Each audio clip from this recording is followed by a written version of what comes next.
Alors dans cette vidéo, nous allons corriger l'exercice 1 du dernier DS. Donc ici, vous avez l'énoncé. Donc je vais essayer de ne pas aller trop vite cette fois parce que je constate qu'il y a beaucoup de choses qui ne sont pas maîtrisées du DS précédent. Donc je vais même reprendre un petit peu les exercices du DS précédent. Donc ici, dans ce premier exercice, nous avions une famille dont on devait étudier la liberté. Cette famille, je ne vais pas la recopier, mais vous aviez à la fin une, euh, une équivalence en ligne à cette matrice-là. On constate effectivement qu'il y a trois pivots. Donc ici, les pivots sont 1, 2 et moins 1. Inutile de la réduire. Certains l'ont réduit, mais inutile. Donc là, c'était le rang de f est égal à 3. Il est strictement inférieur au nombre de vecteurs de la famille f, qui est égal à 5, le nombre de vecteurs de la famille f. Donc ici, vous avez une famille qui est liée. Elle n'est pas libre, elle est liée. Et ça, c'est pas encore bien maîtrisé et c'est dommage parce que là, vraiment, on l'a vu plein de fois et c'est très très important pour la suite.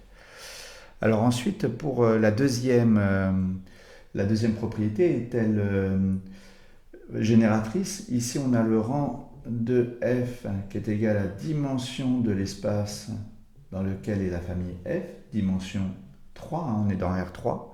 Donc à ce moment-là, f est génératrice. Génératrice. Voilà ces deux propriétés à connaître absolument. Donc libre et générateur, c'est ce qu'il y avait ici, lié et générateur. Donc c'était une famille génératrice mais pas libre. Alors pour pouvoir obtenir une famille libre, il fallait tout simplement prendre trois vecteurs qui formaient une... donc on pose G égale E1, E3, E4. Ici, rang de G égale à 3, égale à quart de G, égale à dim de R3. Donc, G est libre et génératrice. Et donc, G est une base de R3. Donc voilà comment on pouvait montrer que c'était une base. Ceux qui m'ont écrit j'extrais E1, E3, E4, j'aurais pas dû mettre de points, j'ai été extrêmement généreux, j'ai mis des points. Je ne sais pas encore pourquoi, mais enfin voilà, vous avez des points. Mais ça ne suffisait pas. Et ensuite, il fallait justifier qu'elle soit libre et génératrice. Donc ça, c'est pareil.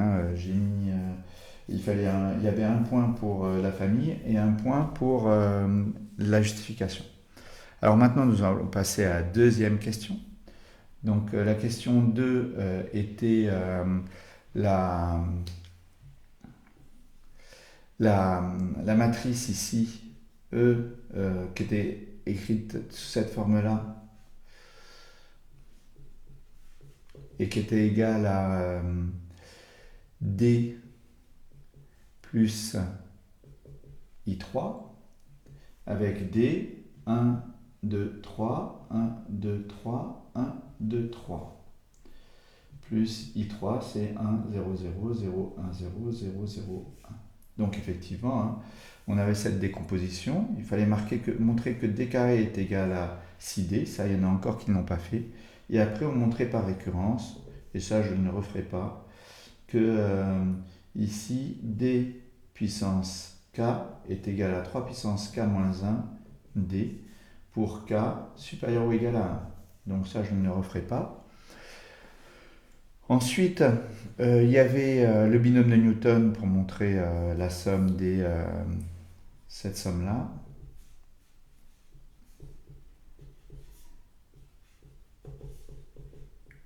Ça, c'est pareil, je ne le referai pas.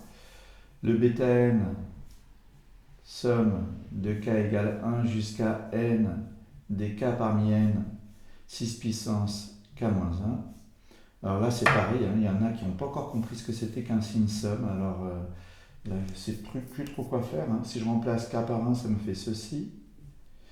K-1, ça fait 6 puissance 0, donc ça fait juste 6 puissance 0 plus 2n 6 puissance 1 plus etc. jusqu'à n. Donc n parmi n, 6 puissance n moins 1. Voilà. Je ne sais pas quoi faire pour... Donc ici, là, c'est 6 puissance k moins 1, c'est 6 puissance k fois 6 puissance moins 1. Je peux factoriser par 6 puissance moins 1. Et ensuite, on reconnaît ici quasiment l'expression qui est là. Sauf que là, ça commence à 1 et ici à 0.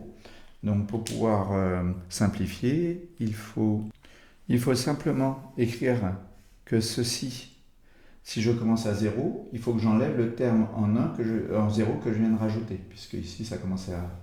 Le terme en 0, c'est pour k égale à 0. Donc 0 parmi n, 6 puissance 0. Il se trouve que ça fait 1. Là, on reconnaît 7 puissance n. Donc 7 puissance n moins 1 fois 1 sixième. Voilà pour cette question. Alors la question d'après, il fallait utiliser le binôme de Newton. Donc le binôme de Newton, voilà. J'en ai encore qui ne connaissent pas la formule du binôme de Newton. Là, je ne sais pas quoi faire non plus.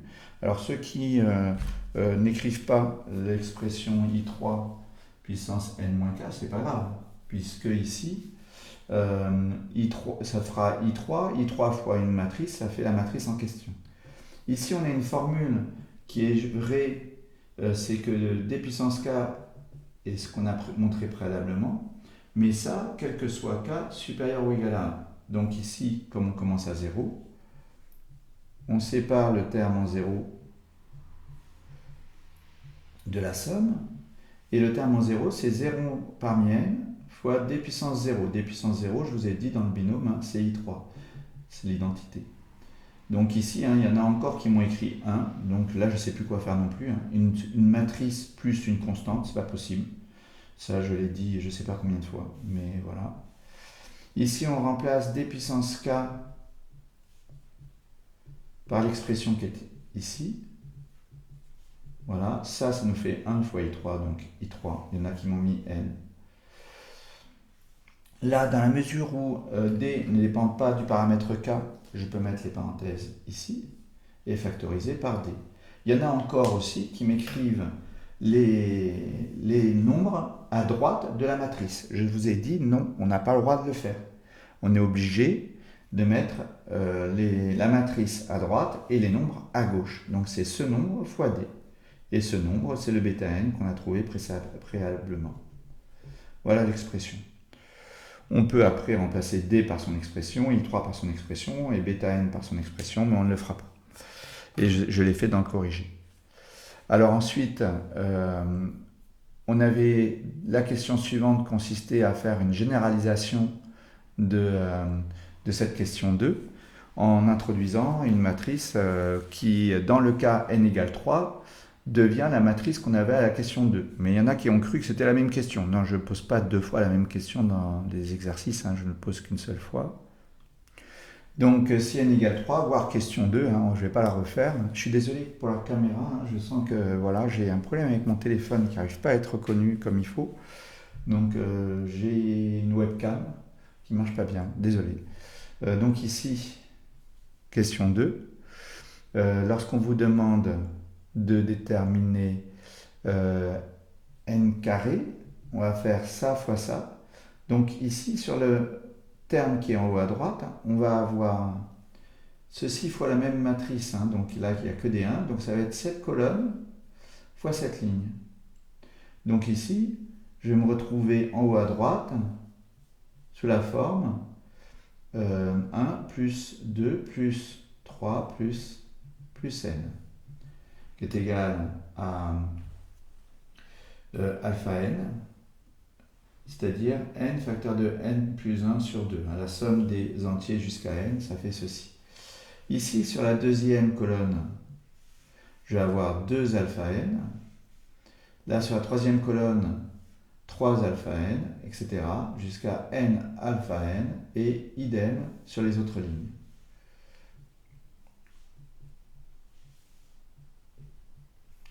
Voilà.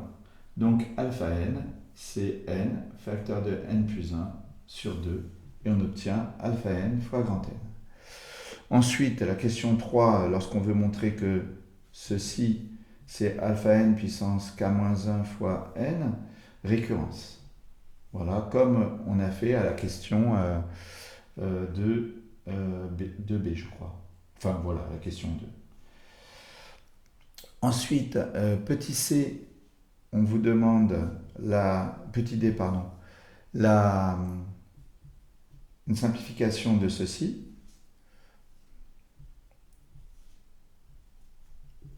Des alpha n puissance k. Donc là, il y en a qui ont reconnu exactement la même chose que dans la question précédente. Donc à la puissance p.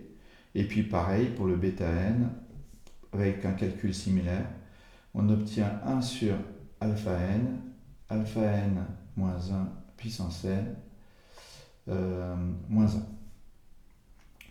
Donc on retrouve tout pareil que alpha puissance p, pardon, moins 1, puisque c'est à la puissance p, c'est de jusqu'à p. Donc ici, ensuite la démonstration pour le petit e est exactement la même. On a un binôme de Newton. Ici, on a m puissance p qui est égal à grand N plus in puissance p. Là, il faut dire que les deux matrices commutent. Donc on a le droit d'utiliser le binôme de Newton. Et donc après, on écrit le binôme de Newton. Et c'est exactement la même chose que précédemment. Ici, lorsqu'on écrit le binôme de Newton, avec P ici, n puissance k, et in puissance n moins k, p moins k, le in puissance p moins k, je peux l'enlever, puisque c'est la matrice identité. Ici, je vais jusqu'à 1. Je sépare le terme en 1 qui est 0 parmi p fois n puissance 0, donc in. Et ici, même chose que pour la question précédente, on reconnaît bêta p fois la matrice n. Voilà. Donc je ne vais pas le faire, mais voilà comment on procédait pour cette question 3, la généralisation. Donc, on va passer à la question 4. Alors, cet exercice, question 4, si on l'a fait 5 fois, on ne l'a pas fait. Là, j'ai encore été surpris, effectivement, qu'il y en ait qui ne connaissent pas. En plus, c'est exactement le même que dans le contrôle précédent. Alors, les 4 listes de E, c'est ici... on peut avoir répétition puisqu'il n'y a rien de précisé. Donc on a combien de choix? C'est-à-dire que vous avez par exemple 4 tâches à distribuer pour les 6 amis. Donc par exemple la vaisselle, mettre la table, etc. Et en considérant que c'est des locataires, Albert peut être choisi pour les 4 tâches. Donc il y a 6 possibilités de choisir Albert ou Bertrand ou etc. pour le premier. 6 pareil pour le second, puisqu'on peut garder Albert, on peut garder, même si on l'a choisi en premier, pareil pour le troisième, pareil pour le quatrième. 6 puissance 4. Mais de toute façon, des 4 listes, vous n'avez pas à réfléchir, c'est la formule. Si vous apprenez, vous savez, une 4 listes, vous prenez le cardinal de E, à la puissance 4. Ça, il n'y a pas à réfléchir. Si vous avez appris, si vous avez travaillé, vous ne pouvez pas faire autrement que d'écrire ceci. Voilà. Donc voici pour le premier résultat. Ensuite, pour le deuxième résultat, donc ça c'était petit i, le deuxième résultat, c'est les 4 listes sans répétition. Donc 6 possibilités pour le second, 5 pour le 3 deuxième, 4 fois 3. 6 factoriels sur 2 factoriels, il y en a qui m'ont mis directement aussi ce résultat. Pareil, si vous avez appris, vous êtes obligé de le savoir. Ensuite, des parties à 4 éléments pris parmi 6 éléments. C'est ceci, c'est le résultat direct du cours. 4 parmi 6, il n'y a pas à réfléchir. Si on a appris, on sait. Ensuite, pour le quatrième les permutations. Ah ben là, je suis désolé, c'est bizarre, c'est encore un résultat du cours. Donc c'est 4 factoriel, 6 factoriel. Pareil, il n'y a pas à réfléchir.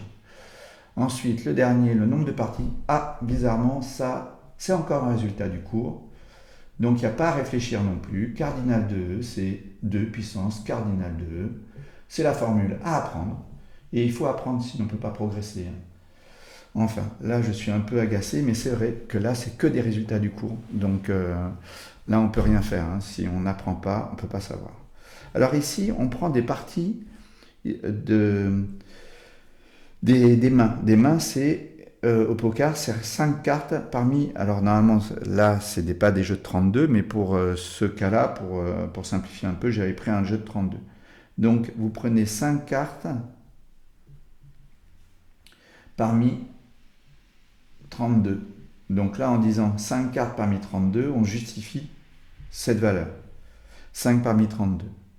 Pour le deuxième, ici, vous aviez contenant 5 carreaux, donc vous choisissez 5 cartes parmi 8 carreaux. Pareil pour les piques, vous faites la somme des deux.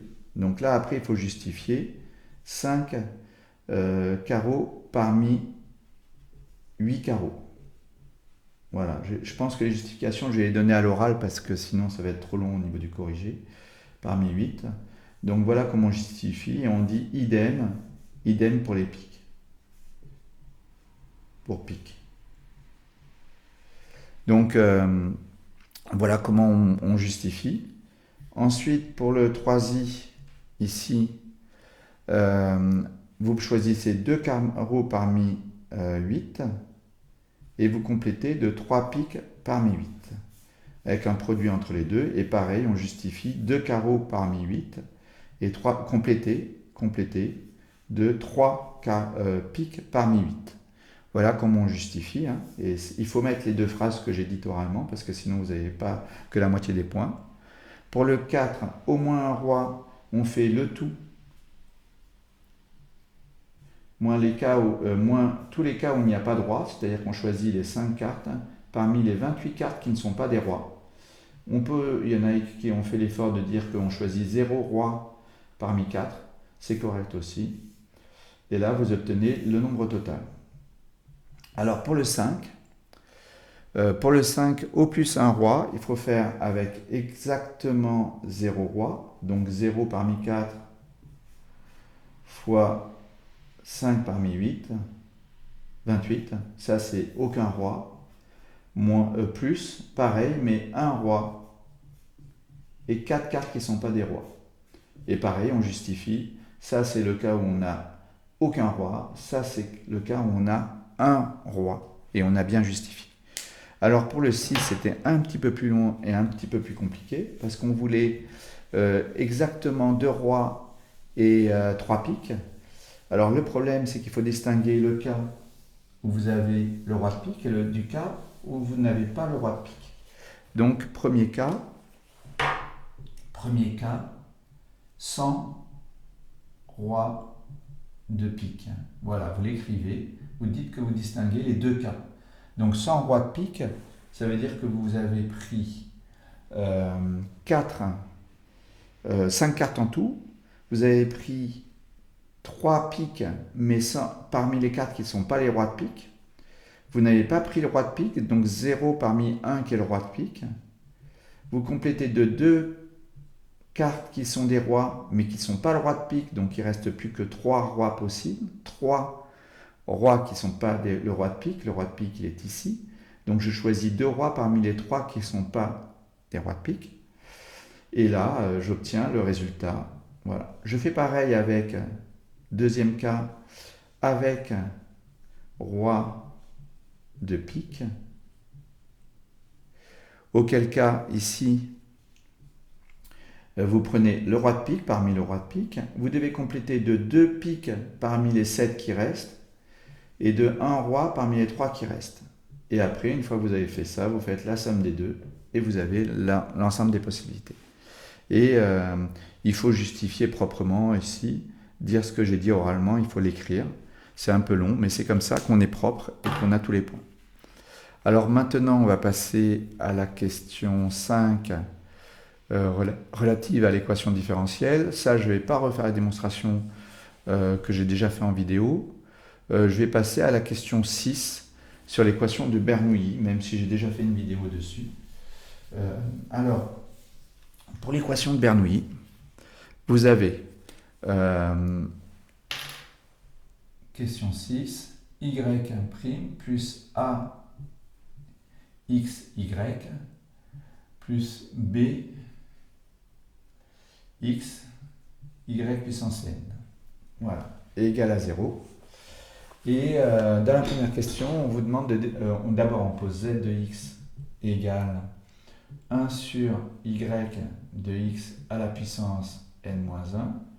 Donc ici, on a à utiliser la formule 1 sur u puissance n', c'est moins n u' sur u puissance n plus 1. Donc quand je fais z' de x, j'obtiens u, c'est ceci, à la puissance n-1. Donc je vais avoir moins n-1, dérivée de u, donc dérivée de y. U et y, c'est pareil. Et sur y de x à la puissance n plus 1, mais n, c'est n-1. n-1 plus 1, ça fera n. Voilà. Voilà pour z'.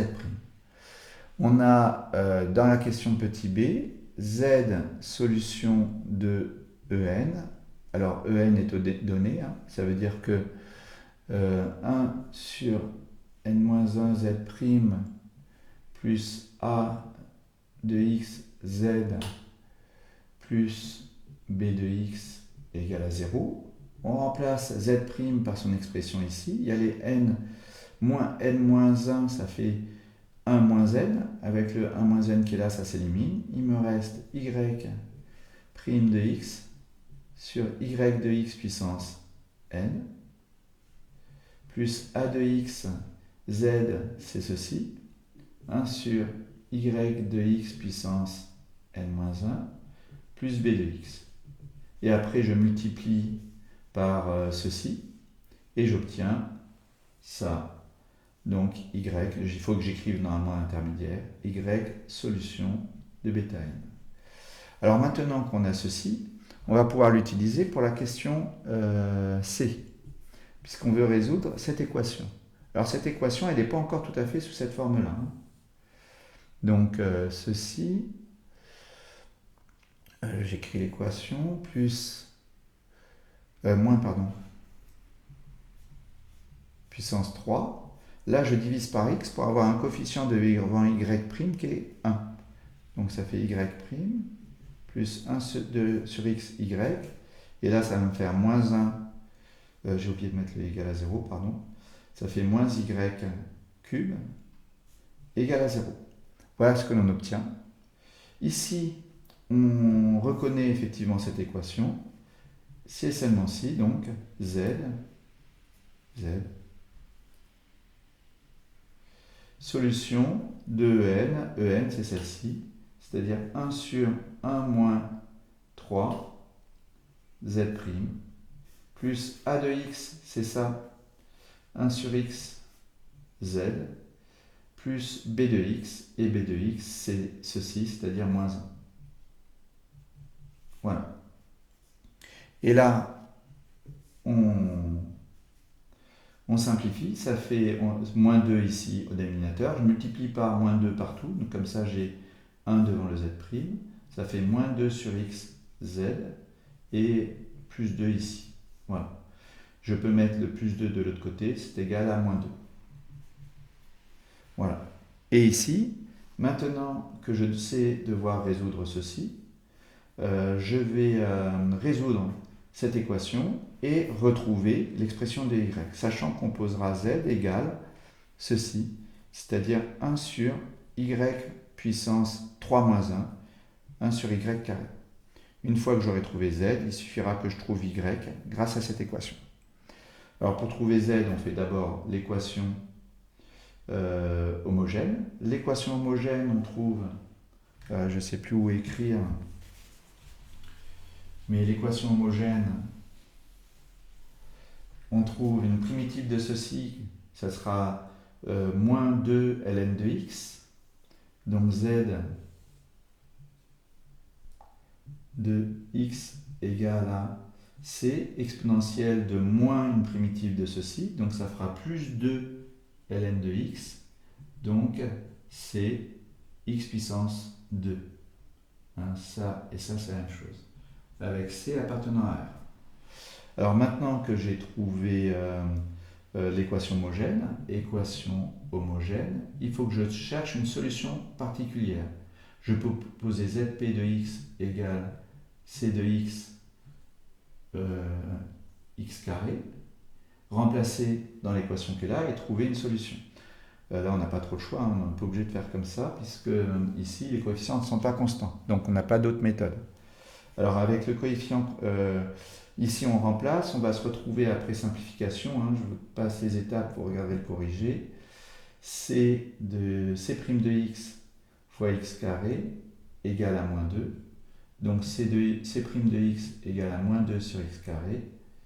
Donc c de x égale, une primitive de ceci c'est 2 sur x. Voilà, convient. Et on trouve une solution particulière. Ici, je remplace. Ça fait 2 sur x fois x carré, donc 2x. Donc je trouve que z est de la forme, et il faut tout écrire, hein. Moi j'écris vraiment le minimum là, ici, pour ne pas perdre trop de temps. Donc ça fait cx carré, hein, cx carré, plus 2x. Or c'est égal à 1 sur y carré, donc y, c'est 1 sur racine carrée de ceci. Voilà, vous avez le détail de toute façon dans le corrigé, bien détaillé avec tout ce qu'il faut écrire.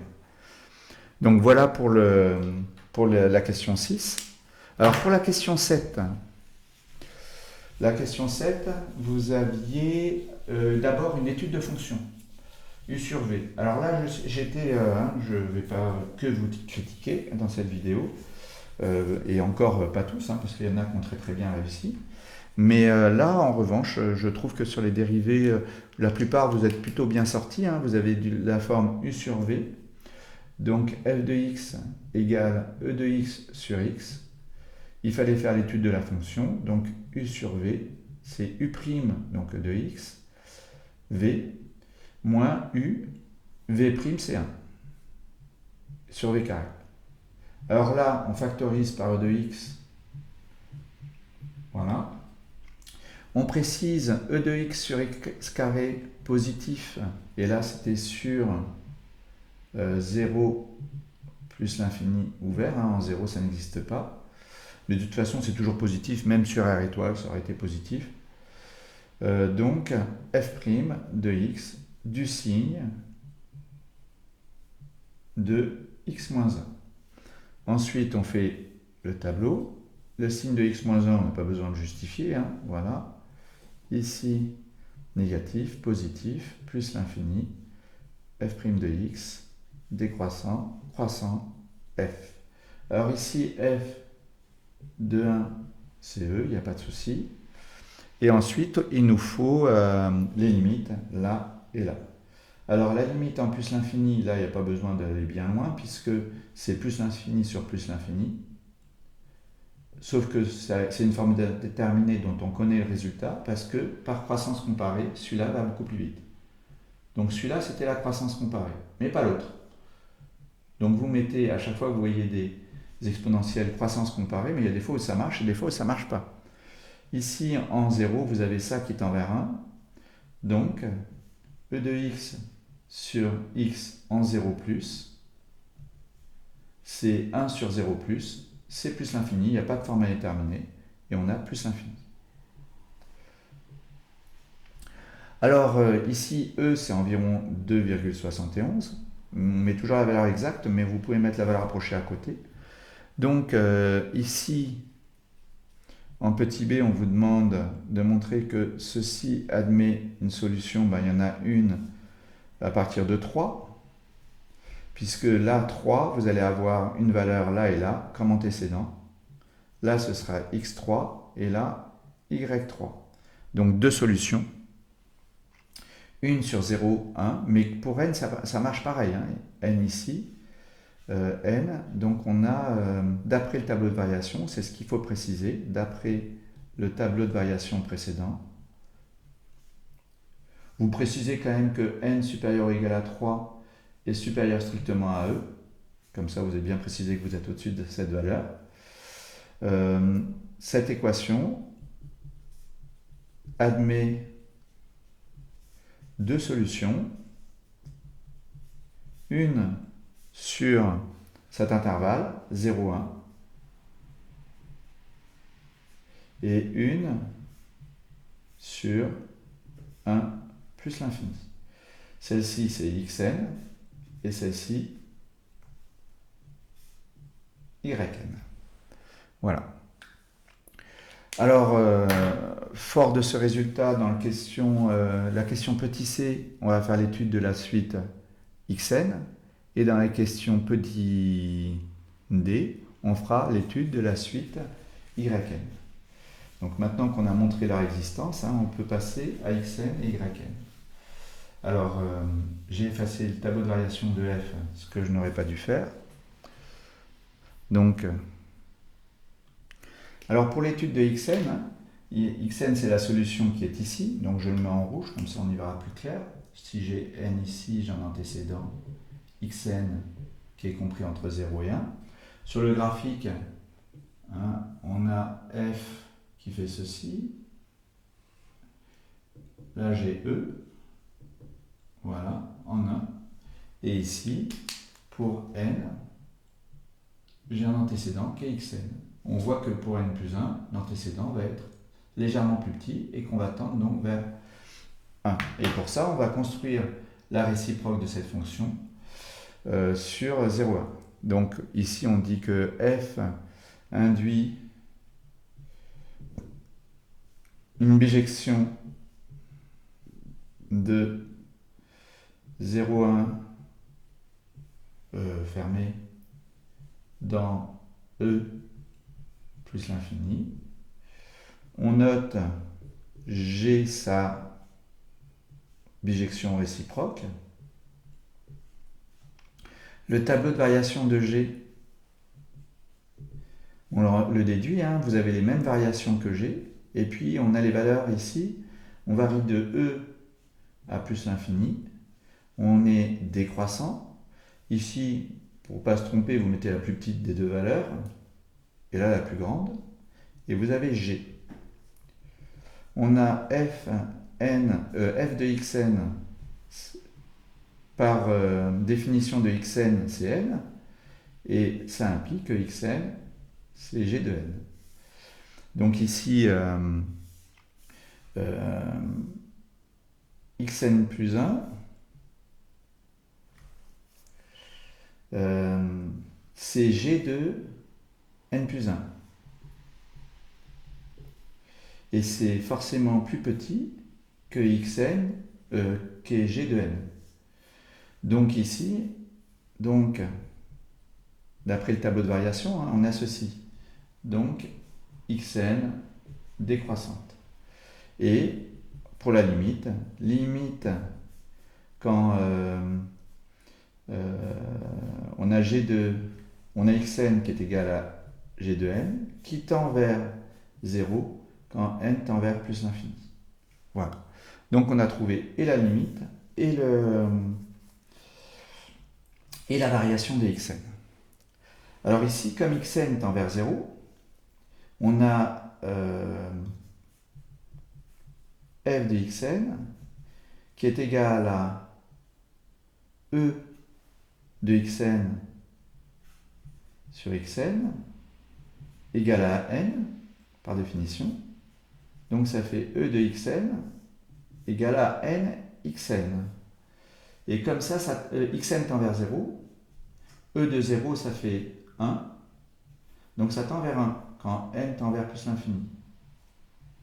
Et donc ça veut dire, ça c'est aussi égal à xn sur 1 sur n. Comme ce quotient tend vers 1, ça veut dire que xn est équivalent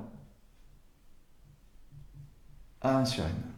Voilà pour montrer que xn est équivalent à 1 sur n qui était la question 3i. Alors, il voulait, enfin c'est moi qui avais fait ça, d'ailleurs c'est pas du tout quelque chose que j'avais lu. Euh, on avait ici à déterminer maintenant un équivalent de xn moins 1 sur n. Donc xn moins 1 sur n, on devine facilement que c'est 1 sur n carré. Donc pour le déterminer, on va faire, on va étudier le quotient de xn moins 1 sur n sur 1 sur n carré. Alors pour ce faire, on part toujours de la même égalité, qui est ici. On en déduit xn en fonction de e de xn et n. Ensuite, on va étudier xn moins 1 sur n, donc voilà. Ici, on reconnaît xn moins 1 sur n. Comme xn tend vers 0, et qu'on a l'équivalent de ceci,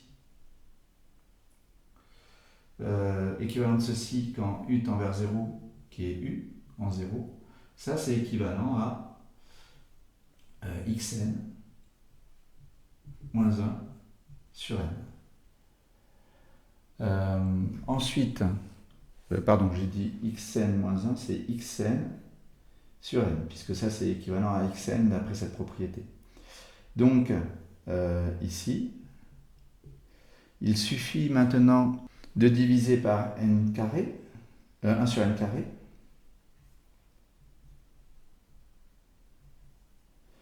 Et ici, ça va être équivalent à ceci, donc en plus l'infini toujours, hein, puisque de toute façon on n'a pas le choix, c'est des suites.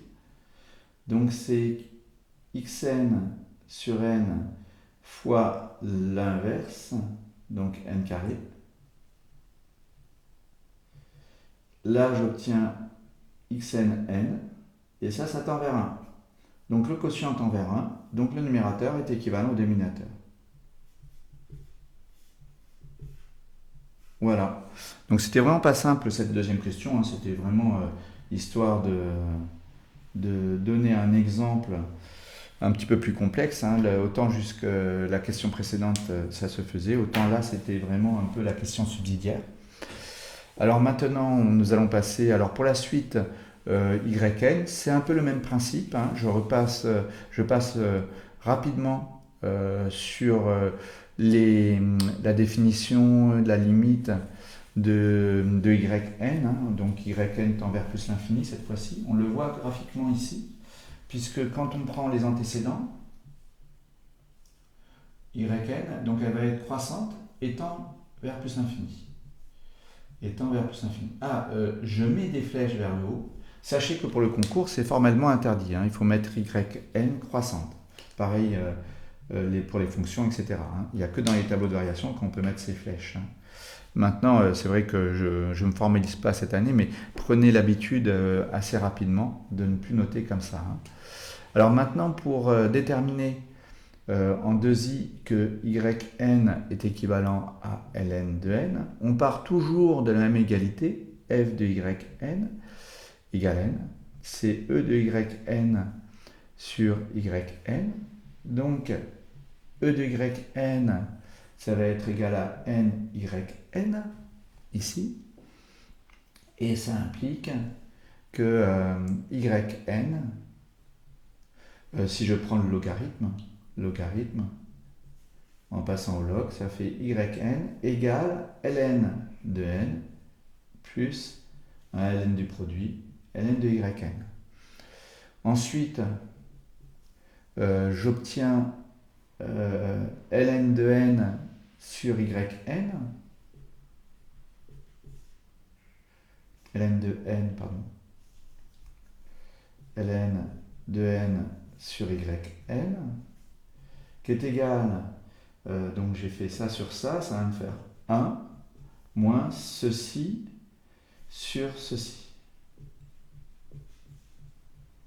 Alors j'ai plus qu'à montrer que ça tend vers 1 pour montrer que yn est équivalent à ln de n. Donc pourquoi ln de yn est négligeable devant yn, c'est-à-dire que le quotient tend vers 0. Alors ceci, tout simplement, vient du résultat suivant, c'est que ln de u sur u tend vers 0 quand u tend vers plus l'infini par croissance comparée. Croissance comparée. Donc, ln de yn sur yn, comme yn tend vers plus l'infini, or yn tend vers plus l'infini, donc j'ai le droit d'appliquer ceci, ça tend vers 0. Et donc, en fait, je mets un quart, puisque j'ai déjà mis que ça tendait vers 1. Donc, on a ceci équivalent à ceci. Voilà. Alors, voici pour cette question 7. La question 8, dernière question de ce premier exercice. La question 8, nous avions deux suites, un et vn, dont on va montrer qu'elles sont adjacentes. Or, ces suites sont définies à partir de fractions. Voilà la définition des deux suites. Donc, elles sont définies ainsi. Et dans un premier temps, on va montrer que Wn est une suite géométrique. Donc, j'ai commencé par calculer Wn plus 1. Donc, ça a été assez bien fait. Et donc, alors Wn, j'ai oublié de le dire, c'est Vn moins Un. Donc Wn plus 1, c'est Un plus 1, Vn plus 1, pardon, moins Un plus 1. Vn plus 1, c'est cette expression.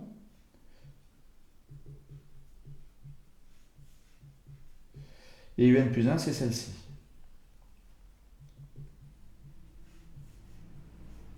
On met tout sur le dénominateur, on va obtenir 12 au dénominateur. Là, je fais donc x 3, donc ça fait 3 Un plus 3 fois 3, 9 Vn. Et ici, je fais x 4, donc moins 4 Un, et 4 fois 2, 8, donc moins 8, moins par moins 8, moins par plus, moins. Donc ça nous fait 8 Vn, et j'obtiens donc 1 Vn et moins 1 Un sur 12. Donc j'obtiens 1/12 de Wn. Donc Wn, n'oubliez pas les parenthèses, il y en a encore un sur deux qui oublie les parenthèses. Suite géométrique de raison 1/12, vous écrivez en toutes lettres, pas comme je suis en train de le faire. Et W0, c'est V0 moins U0, 12 moins 1, 11. Donc Wn, c'est égal à 1 sur 12 puissance n fois W0, et W0, c'est 11. Voilà. Voici l'expression. Voilà comment il fallait procéder. Et ceci, ça nous permet de dire que Wn est positif. Donc ça, ce sera important, parce qu'il se trouve que quand je vais étudier si les suites sont adjacentes, c'est-à-dire il faut que j'obtienne que l'une est croissante, l'autre décroissante, et Vn moins Un tend vers 0, c'est ça, une suite adjacente, deux suites adjacentes, c'est deux suites qui vérifient ces trois propriétés. Et donc, Un et Vn sont adjacentes. Voilà comment on rédige. J'avais dit plein de fois, mais tout le monde ne l'a pas retenu, donc je réécris. Sont adjacentes. Et le théorème sur les suites adjacentes nous dit qu'à ce moment-là, elles convergent, et elles convergent à la même limite. Ça ne fait pas partie de la définition, c'est une conséquence. Quand vous avez deux suites qui sont adjacentes, une conséquence, c'est-à-dire un résultat ensuite, a posteriori, c'est de dire qu'elles convergent et qu'elles convergent vers la même limite. Théorème des suites adjacentes. Un et Vn convergent et elles convergent vers la même limite. Et voilà comment il faut rédiger. Il y en a qui ont cru que pour qu'elles soient adjacentes, il faut qu'elles aient la même limite. Non, ça ce sera une conséquence. Pour montrer que les suites sont adjacentes, il faut montrer ces trois résultats. Rien à voir avec montrer qu'elles ont même limite. Sinon, vous n'utilisez plus le théorème des suites adjacentes, vous n'avez plus besoin des suites adjacentes. Voilà. Donc ici, pour montrer ce résultat, on fait un plus 1 moins un pour montrer que c'est positif. En faisant ce calcul, on obtient 2 tiers de Wn. C'est donc positif. Et il faut avoir précisé avant que Wn est positif. Donc, Un est croissante. Donc, le jour du concours, il faut l'écrire. Voilà, et croissante. Vous ne mettez pas une flèche qui monte. Hein. Vn plus 1 moins Vn égale moins un quart de Wn. C'est donc négatif. Donc, Vn est décroissante. Et ensuite, on justifie que Wn tend vers 0 en disant que la raison est en valeur absolue strictement inférieure à 1. Donc Wn, qui est Vn moins Un, tend vers 0. Donc on a les trois propriétés, croissante, décroissante, et la différence qui tend vers 0. Donc les suites sont adjacentes, elles convergent vers la même limite. Alors pour trouver cette limite, on va, dans la dernière question, introduire une nouvelle suite qui est cette suite-là, dont on va montrer qu'elle est constante. Alors pour montrer qu'elle est constante, vous l'avez plutôt bien fait, on fait Tn plus 1, on remplace Un plus 1, Vn plus 1, on fait le calcul et à la fin on obtient égal Tn, donc constante. On trouve T0 égale 90, 3 U0, donc 3 plus 8 fois 12, 8 fois 12, 96, plus 3, 99. Et ici, si je note Un tend vers L, j'obtiens ici 3L plus 8L comme limite de T de N. Donc ça fait 11L. Et il se trouve qu'elle est constante égale à 99. Donc 11L égale 99. L égale 99 sur 11, c'est-à-dire 9. Quasiment personne n'a trouvé la limite 9. Mais enfin, déjà, il y en a beaucoup qui ont trouvé que Tn était constante. Donc, c'est pas... Donc, Tn est constante, il faut écrire. Je ne l'ai pas écrit, mais voilà. Donc, voici pour ce premier exercice. J'ai passé beaucoup de temps à corriger. Je suis désolé pour la qualité de la vidéo. Il faut que je trouve une solution pour cette webcam. J'ai déjà amélioré le micro grâce à Alexandre, puisqu'il m'a prêté son micro. J'espère que ça a fonctionné. Je vais le voir tout de suite de toute façon. Allez.